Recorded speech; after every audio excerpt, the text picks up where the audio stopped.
وَلَقَدْ يَسَّرْنَا الْقُرْآنَ لِلذِّكْرِ فَهَلْ مِن مُّدَّكِرٍ نحمده ونصلي على رسوله الكريم أما بعد فأعوذ بالله من الشيطان الرجيم بسم الله الرحمن الرحيم رب اشرح لي صدري ويسر لي أمري واحلل عقدة من لساني يفقهوا قولي.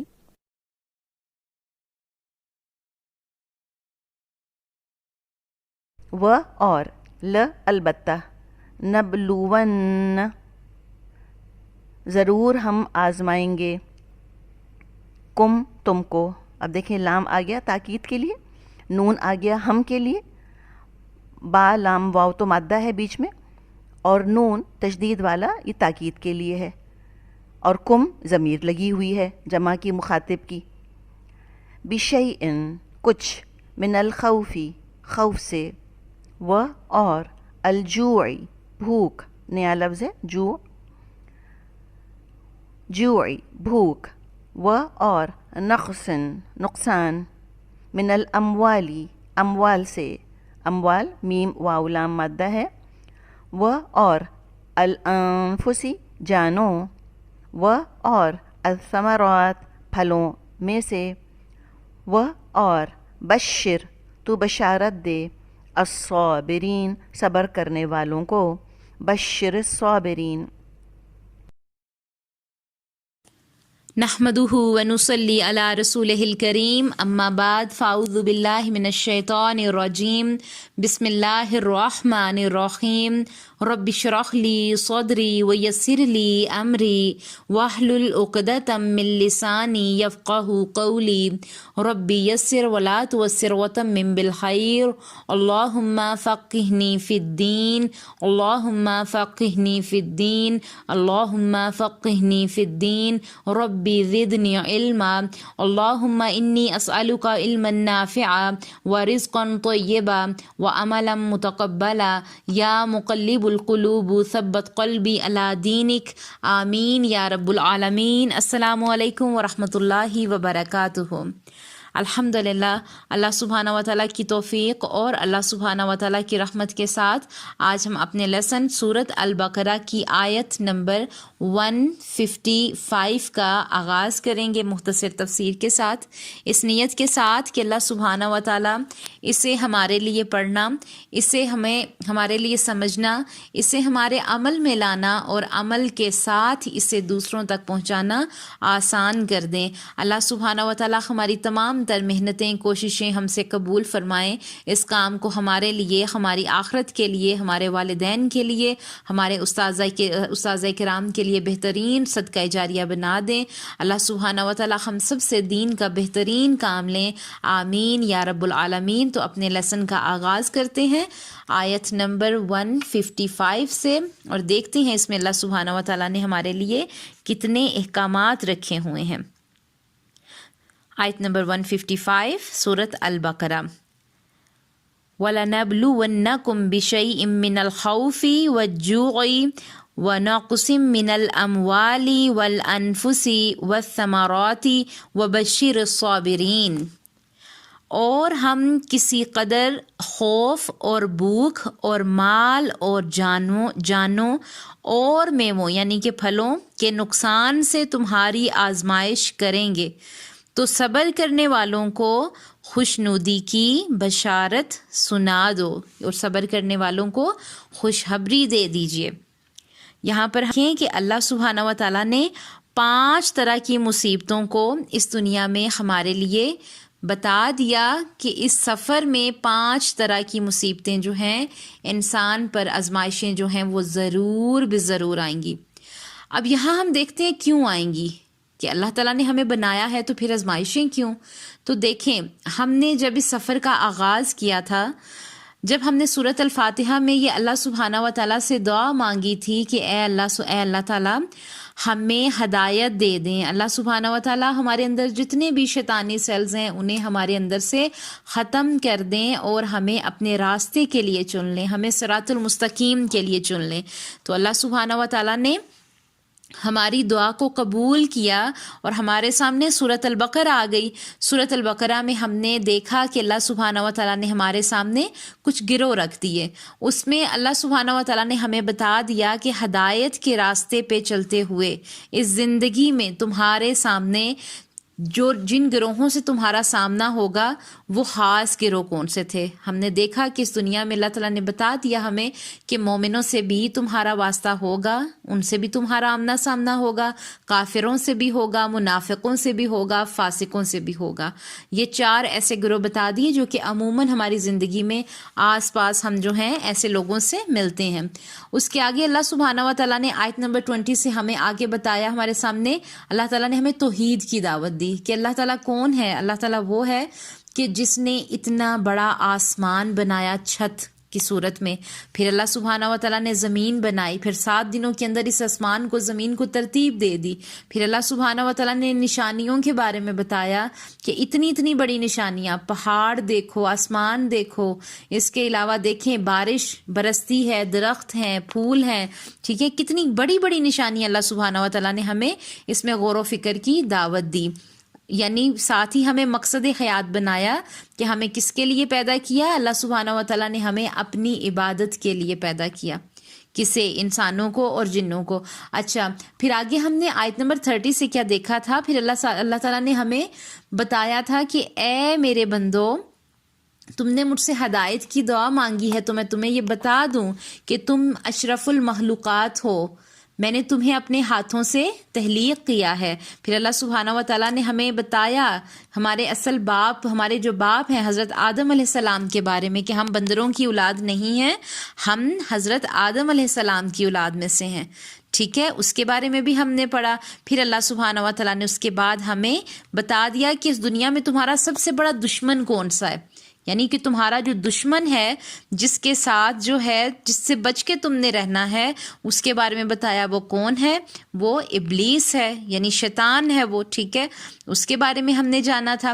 پھر اللہ سبحانہ و تعالیٰ نے ہمارے سامنے ہسٹری رکھ دی کہ اگر تمہیں ہدایت چاہیے تو یہ پرانی قوموں میں، یعنی کہ چنے ہوئے لوگوں میں سے بنی اسرائیل جو تھے، یہود جو تھے، ان کے بارے میں ہمیں بتایا، ہم نے نصارہ کے بارے میں بھی پڑھا، یہود کے بارے میں بھی پڑھا، یہ تمام باتیں ہم نے جز نمبر 1 میں دیکھ لیں۔ اب جیسا کہ آپ کو پتہ ہے کہ اب ہم اپنے دوسرے پارے پہ ہیں اور دوسرے پارے کے آغاز سے ہی امت مسلمہ سے خطاب ہے، یہاں سے امت مسلمہ سے باتیں کی جا رہی ہیں، اور یہاں پر دیکھیں کہ امت مسلمہ کو بتا دیا کہ تم ہدایت کے راستے پہ چل رہے ہو اس دنیا میں، میں نے تمہیں مقصد حیات بھی بتا دیا تمہارا کیا ہے، کہ تم نے میری عبادت کرنی ہے، میرا پیغام سیکھنا ہے، اس کتاب سے جڑنا ہے، وحی الہی سے جڑنا ہے، اور اس پیغام کو سب تک پہنچانے کی کوششوں میں لگ جانا ہے، ان احکامات کو ماننا ہے جو کہ اللہ سبحانہ و تعالیٰ نے ہمارے لیے رکھے ہیں۔ ہاں، حدیث کو بھی ہم نے ماننا ہے، ہم نے اس پہ بھی پیچھے بات کی تھی۔ اچھا، اب یہاں پر جو ہے بتا دیا کہ 5 طرح کی جو آزمائش ہیں یہ اس دنیا میں ہماری ہونی ہی ہونی ہے۔ کون سی؟ یہاں پر دیکھیں نمبر 1 پہ کیا لکھا ہوا ہے، نمبر 1 پر کیا ہے کہ دشمن کے ڈر سے، بھوک سے، پیاس سے، مال سے، جان سے، اور پھلوں کی کمی سے، یعنی کہ یہاں پر دیکھیں کہ یہاں پر اللہ سبحانہ و تعالیٰ نے ہمارے لیے آزمائشوں کا ذکر کر دیا، یعنی کہ اگر مجھے اور آپ کو اللہ کے دین سے پیار ہے تو ہمیں فکر کرنی پڑے گی، کیونکہ جب انسان کا عقیدہ آخرت درست ہوتا ہے نا تو وہ کسی بھی طرح کی مشکلات سے پریشان نہیں ہوتا، وہ ریڈی ہوتا ہے، وہ تیار ہوتا ہے کہ کسی بھی وقت اللہ سبحانہ و تعالیٰ کا جو حکم آئے گا میں نے اسے ماننا ہے۔ تو یہاں پر دیکھیں ہر قسم کے حالات آئیں گے ہماری زندگی میں، کوئی نہ کوئی انسان، ہر انسان کسی نہ کسی طرح آزمائش میں ہے، وہ کسی بھی طرح کی آزمائش ہو سکتی ہے، لیکن وہ آزمائش اس کی چل رہی ہے، خوف کی آزمائش بھی آئے گی، ٹھیک ہے۔ اب یہاں پر دیکھیں کہ صحابہ اکرام رضی اللہ تعالیٰ عنہ کو کس طرح کے حالات میں سے گزرنا پڑا۔ ہمارے اوپر ساری فیملی کا بوجھ اور دباؤ ہوتا ہے، ہم گھر والوں کو اور رشتہ داروں کو خوش کرنے میں اتنا وقت لگا دیتے ہیں کہ بعض اوقات ہمیں یہ فکر ہی نہیں رہتی کہ ہمارا اپنا مقصد حیات کیا ہے، ہم بھول جاتے ہیں ان چیزوں کو۔ لوگ ہمیں ڈراتے ہیں، لوگ باتوں سے ڈراتے ہیں، کس طرح، کبھی گلہ شکوے کر کے، کبھی کس طرح کہ ہمیں ہمارے ہی خاوند کے بارے میں باتیں کر کے، ایک بات کریں 10 باتیں آپ کے کوئی بھی جاننے والے ایسے کریں گے کہ جس سے میاں بیوی کے دلوں میں نفرتیں بڑھنے لگ جاتی ہیں. بچوں کے بارے میں، اپنی ہی اولاد کے بارے میں ایسی باتیں کریں گے کہ اپنی اولاد اچھی نہیں لگنے لگتی، تو یہ کیا ہوتا ہے، ایک خوف پیدا ہونے لگتا ہے ہمارے اندر، نفرتیں بڑھنے لگ جاتی ہیں. ہم بھوک برداشت نہیں کر سکتے. ہم اگر صحابہ کرام کی زندگی کو دیکھ لیں کہ وہ کس طرح سے بھوکے رہ کر گزارا کیا کرتے تھے. حضرت ابو ہریرہ رضی اللہ تعالیٰ عنہ کو دیکھ لیں کہ کیسے بھوک سے وہ بے ہوش ہو کر گر جایا کرتے تھے. لوگ سوچتے تھے کہ انہیں مرگی کا دورہ پڑا ہے. اگر مال کی بات کی جائے تو نوکریاں چھوڑ کر کتنے صحابہ کی مثال ایسی ہے. حضرت ابو بکر صدیق رضی اللہ تعالیٰ عنہ ایک امیر ترین تاجر تھے، لیکن جب اللہ سبحانہ و تعالیٰ کی طرف سے انہیں جاب ملی تو بس اٹھ کر اللہ کے دین میں لگ گئے، اور ایسے لگے کہ انہوں نے اپنی وفات تک اس کام کو چھوڑا نہیں. عبداللہ بن مبارک حضرت امام بخاری رحمۃ اللہ علیہ کے استاد تھے. سال کے 3 حصے کرتے تھے وہ. ایک حصے میں وہ اپنا مال کماتے، محنت کرتے، اور دوسرے میں وہ دین سیکھتے، اور تیسرے میں وہ دین سکھاتے. یعنی کہ سال کے 3 حصے وہ کرتے. کیا ہم میں یہ چیزیں، یہ جوش و جذبے ہیں؟ اللہ کی راہ میں کچھ چھوڑ کے ہم دیکھیں کہ اللہ سبحانہ و تعالیٰ کی پھر مدد کہاں کہاں سے آتی ہے. غزوہ تبوک 9 ہجری میں ہوئی. حضرت ابو بکر صدیق رضی اللہ تعالیٰ نے سب کچھ اللہ کی راہ میں دے دیا، پھر بھی ان کا گزارا ہوا کہ اللہ تعالیٰ نے انہیں بھوکا رکھا. بھوک سے کیا انہیں مارا؟ نہیں.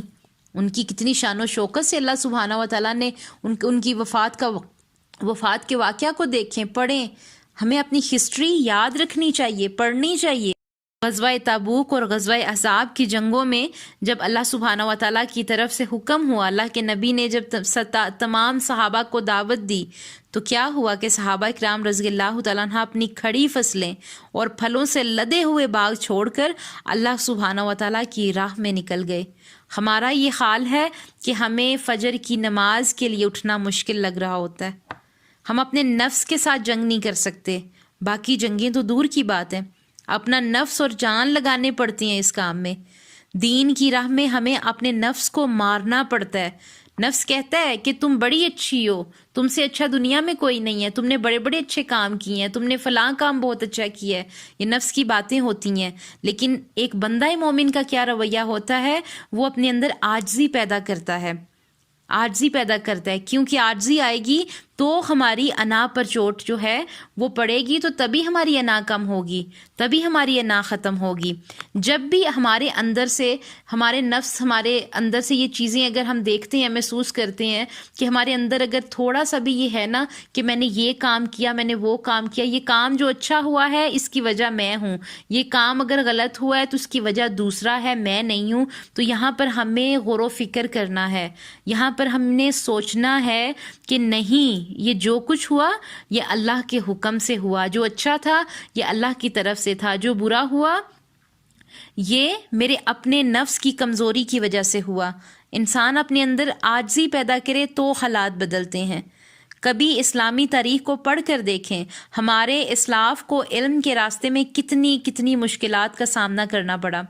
امام بخاری رحمۃ اللہ علیہ نے گھر بیچ دیا، اپنا سب کچھ دین سیکھنے اور سکھانے میں لگا دیا.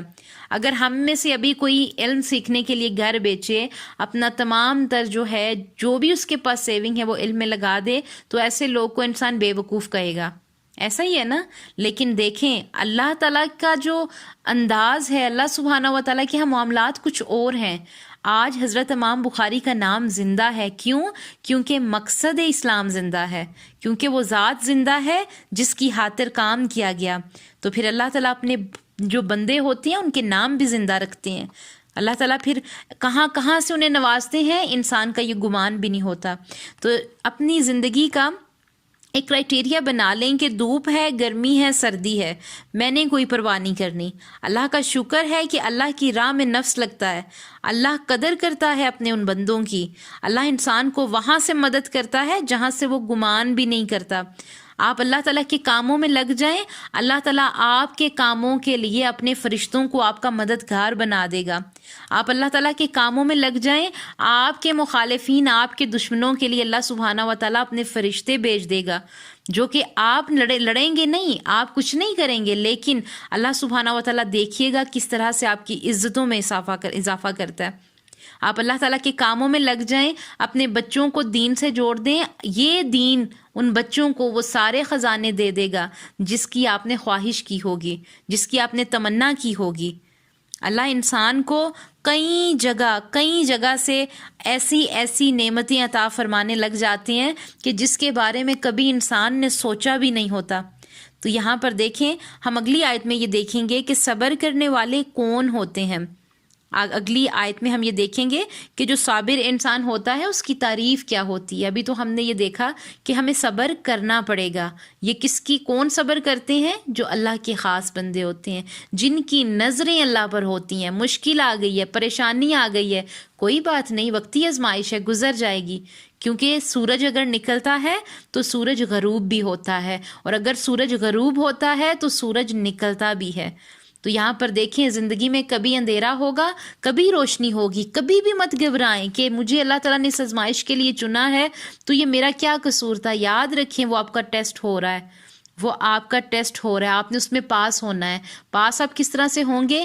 اللہ سے اپنے رابطے مضبوط کر کے، دعائیں کر کے، نماز پڑھ کے، کوئی دل دکھاتا ہے اسے معاف کر کے، کیونکہ اگر بندے اللہ کے بندوں کو معاف نہیں کرتے تو اللہ تعالیٰ بھی اپنے بندوں کو پھر ان پہ رحم نہیں کرتا۔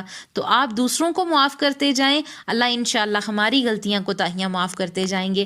اللہ سبحانہ و تعالیٰ سے دعا ہے کہ اللہ سبحانہ و تعالیٰ ہمیں صابر انسانوں میں شامل فرمائے۔ اللہ سبحانہ و تعالیٰ ہمیں اپنے خاص چنے ہوئے لوگوں میں شامل فرمائے، جن سے اللہ سبحانہ و تعالیٰ راضی ہوتے ہیں، جن کو اللہ سبحانہ و تعالیٰ اپنے لیے خاص کر لیتے ہیں۔ اللہ تعالیٰ ہماری نسلوں تک سے دین اسلام کا کام لے۔